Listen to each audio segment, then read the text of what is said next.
All right, so what's the status of a fetus? Is a fetus more like an ink pen and excluded from our circle of moral considerability?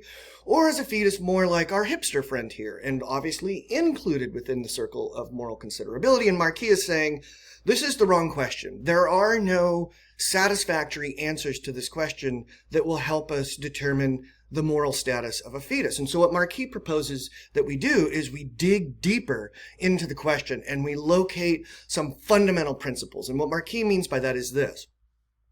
Why do we regard it as morally impermissible or wrong to kill an innocent human being, right? Let's get right down to the heart of the matter. What is it that we believe makes killing an innocent human being an immoral act? What's the wrong-making feature of killing an innocent person?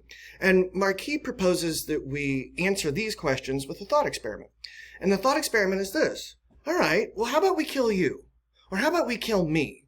And Marquis is assuming that we're going to object to this.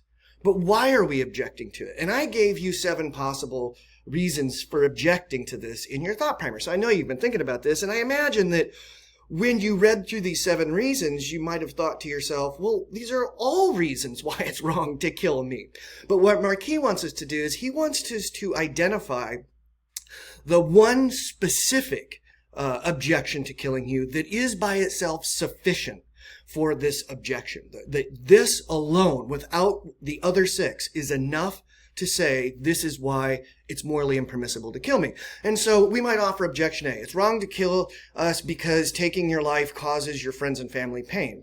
And Marquis is going to say this isn't sufficient to object to killing you. It may be true, but if this is the sufficient reason for objecting to killing you, that would imply that if your death were not going to cause your family and friends pain, that it might be morally permissible.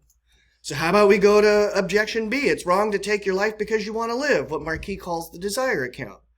And Marquis says, well, this may be true, and maybe this is partly why it's wrong to kill you, but it's not sufficient to object to killing you because it implies that if somebody doesn't want to live or expresses that they don't want to live, that it would be morally permissible to kill them. So we have a teenager sitting there on the curb crying, oh my God, my life is over, I don't want to go another day. And we shoot him, and then we say, well, hey, he said he didn't want to live.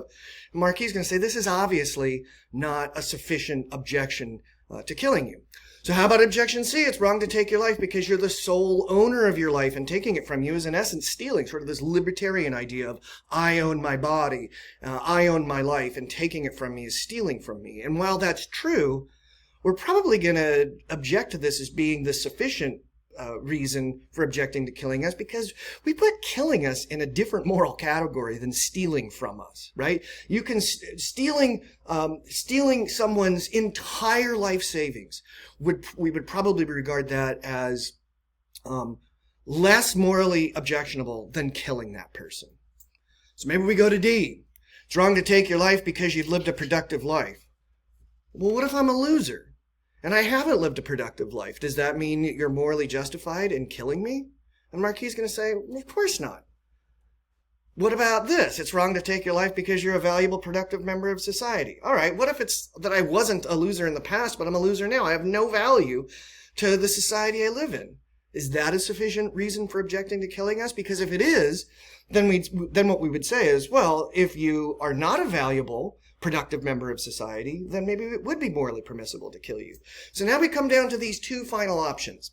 Option F is it's wrong to take your life because doing so eliminates the possibility of future experiences that you value. And option G is it's wrong to take your life because killing you discontinues the experience of being alive, what Marquis calls the discontinuation account. So let's look at the discontinuation account because I think it has a problem. Okay? So the discontinuation account says this. The reason that it's wrong to take your life is because killing you, taking your life, would discontinue your experience of being alive. There's a logical problem with this statement. Can you see what it is? It's circular logic, right? What is killing? It's discontinuing the experience of being alive. So when we say it's wrong to take your life because killing you discontinues the experience of being alive, what we're really saying is killing you is wrong because killing you is wrong, right? We've sort of begged the question here. What we want to know is, well, why is it wrong to discontinue the experience of being alive? Or why is it wrong to kill you? And Marquis is going to assert it's for reason F. It's wrong because taking your life eliminates the possibility of future experiences that you value. So the question for us is, do we agree that option F is by itself a sufficient reason for objecting to killing us? In other words, if all of the other objections were left by the side of the road and all we had left was F, would that alone serve as sufficient objection to taking our lives?